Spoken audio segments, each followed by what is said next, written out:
Hi everyone, welcome to OMG Another Film List, where we explore cinema and filmmaking through the creation of lists, reflecting the best of, along with current eras of film history, genres, styles, etc., etc. Here are 4 more, including one that is normally not included in such lists but is well worth watching.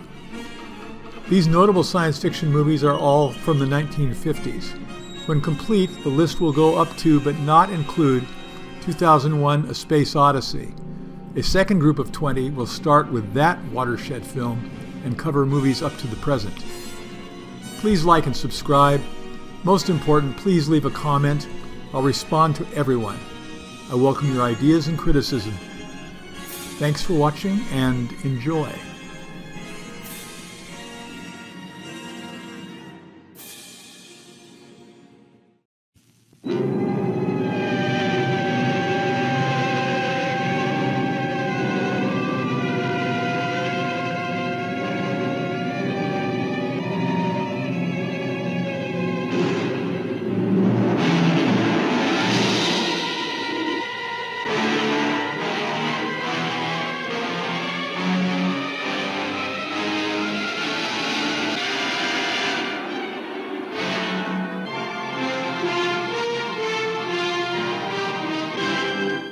The two of you are beginning a strange journey, a journey that no Earth people have ever undertaken before. Universal International presents the most startling, the most imaginative and suspenseful science fiction drama ever brought to the screen. You'll marvel at the superior intelligence that unleashes its deadly ray.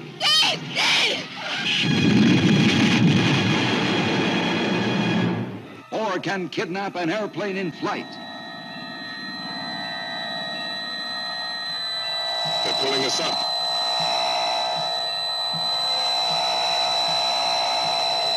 Prisoners hurtling through endless space, speeding toward the unearthly furies of a planet gone mad. See sights never before dreamed by man. The battle between guided meteors and deadly rays. They're gonna hit us! They're gonna hit us! A planet doomed to destruction.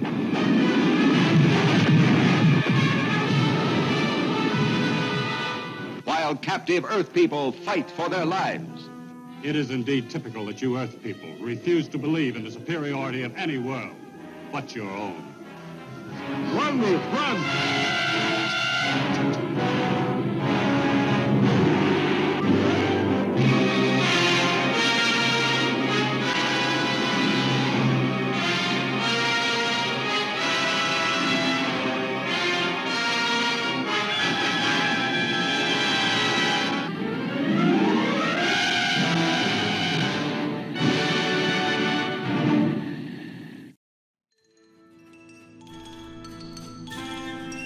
A great trivia question is, how many parts are there in an interocitor?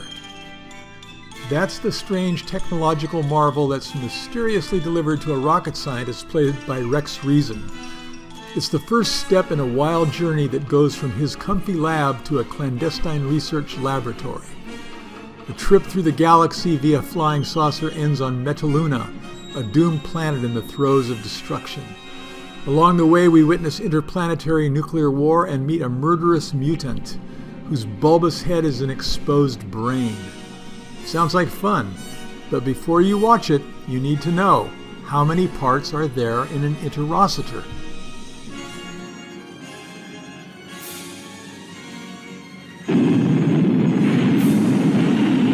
You can't escape it. Maggie, look! Nothing can destroy it. It's coming for you from space to wipe all living things from the face of the Earth. Beware of the creeping unknown.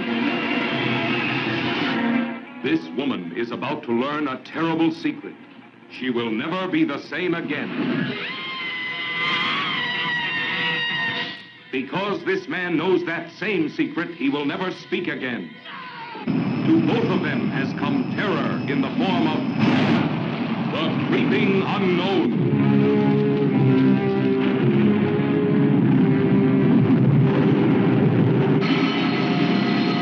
Three men went into outer space space.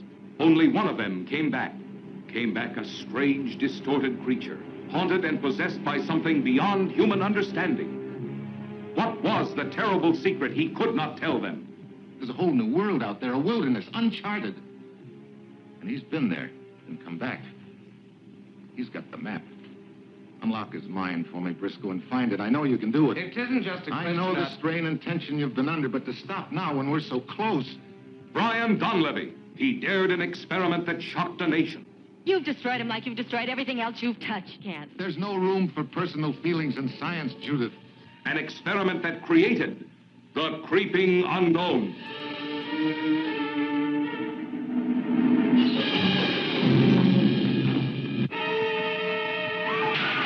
I want to cordon around the entire area, evacuate all public, get information to check up every movement that's likely to take place inside this radius tonight. Yes, sir. Warn everyone not to touch anything unusual they may find in the streets.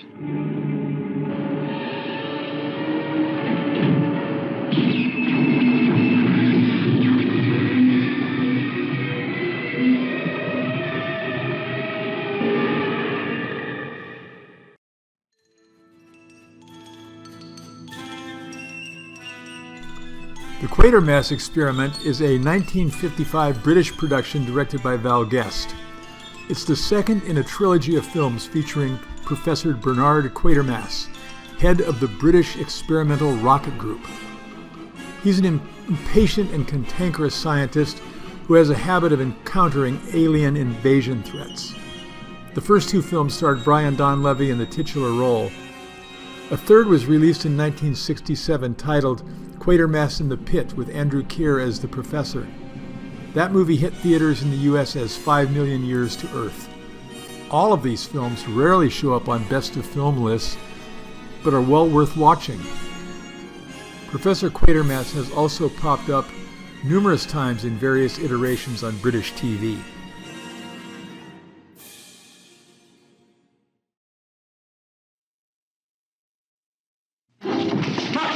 Will you tell these fools I'm not crazy? Make them listen to me before it's too late! Listen to me. Please listen. If you don't, if you won't, if you fail to understand, then the same incredible terror that's menacing me will strike at you!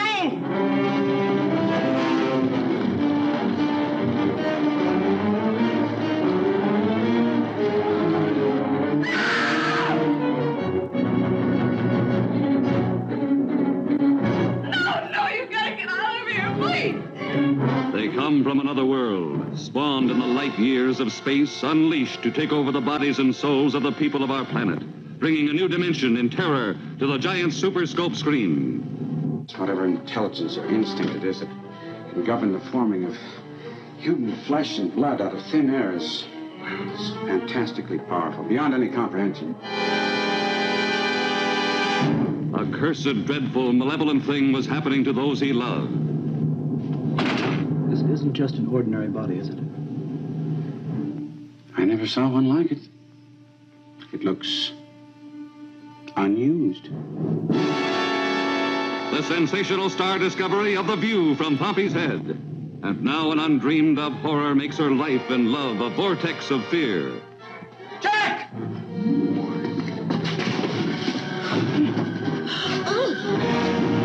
Miles, where do they come from? I don't know.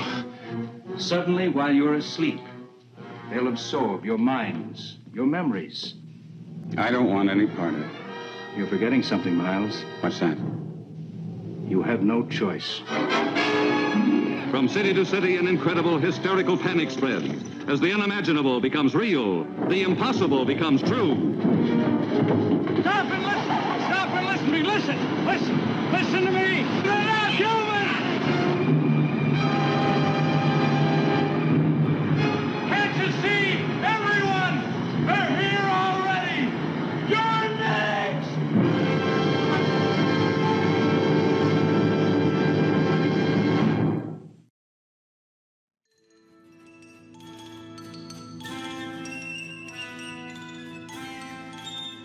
This film is the origin of the expression pod people, identifying those who blindly follow without resistance and exhibit zero intellectual independence.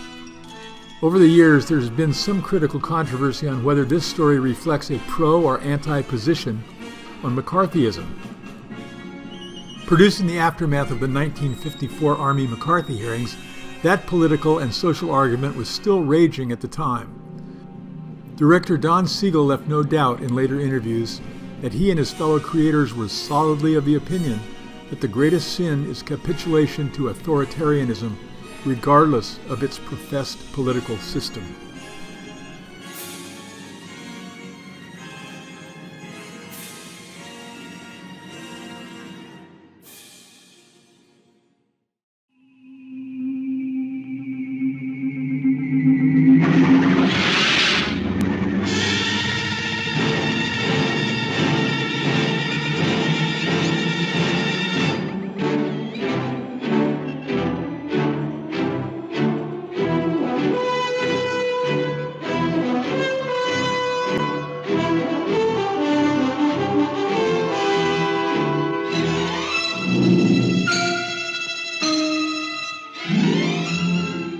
Imagine yourself as one of the crew of this faster-than-light spaceship of the future, sharing their curiosity to know the unknown, their tension, their readiness for inconceivable adventures.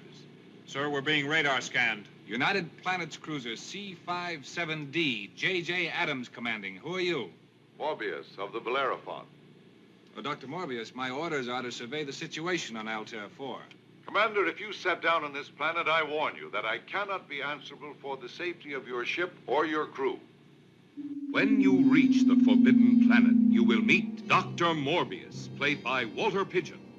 The doctor is sole owner of this fabulous world.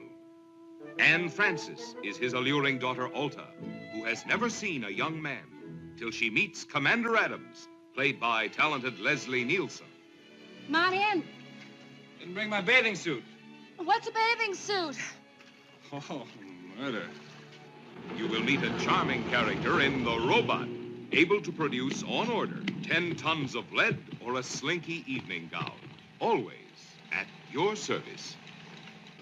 It must be the loveliest, softest thing you've ever made for me. And fit in all the right places, with lots and lots of star sapphires.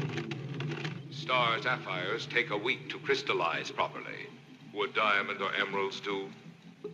You explore all the wonders of a vanished civilization. You travel deep down into the heart of the Forbidden Planet to discover the incredible marvels of this lost genius race. These magnificent scenes in striking Eastman color stagger the imagination. 20 miles. Look down, gentlemen. Are you afraid? 7,800 levels.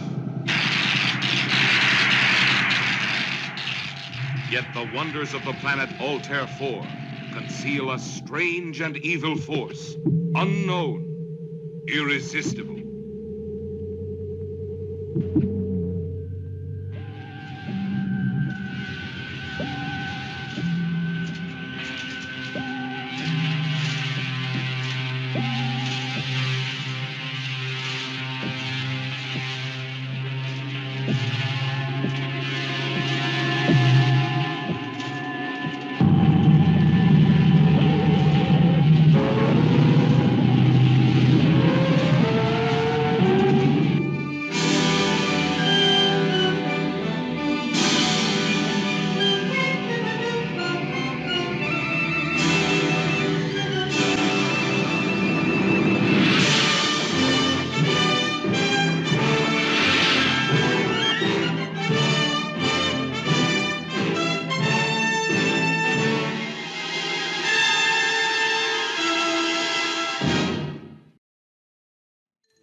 Robbie the Robot is an iconic image of classic sci-fi cinema. Here we are dealing with an atomic menace or alien invasions. There are no big bugs or giant dinosaurs. Here the threat comes from Freudian psychology, as in monsters from the id.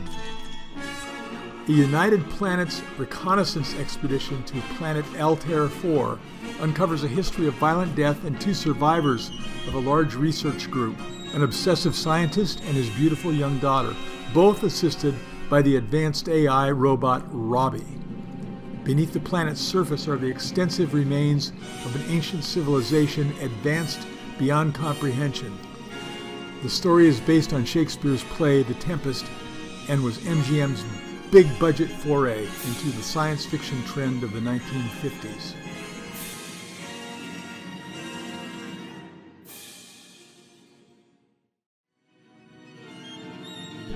I hope you enjoyed that selection. These 4 titles are still inside the classic science fiction decade of the 1950s. Of the 4 presented here, the one outlier is possibly the Quatermass Experiment. It is the second in a 3-film series featuring the prickly titular scientist. If you're a fan of sci-fi cinema and haven't seen this suspenseful, well-made film, you should check it out. Please like, subscribe, and most importantly, leave a comment. I will answer everyone. Suggestions and criticisms are welcome, and I hope you enjoyed this presentation, and I'll see you soon. Peace out.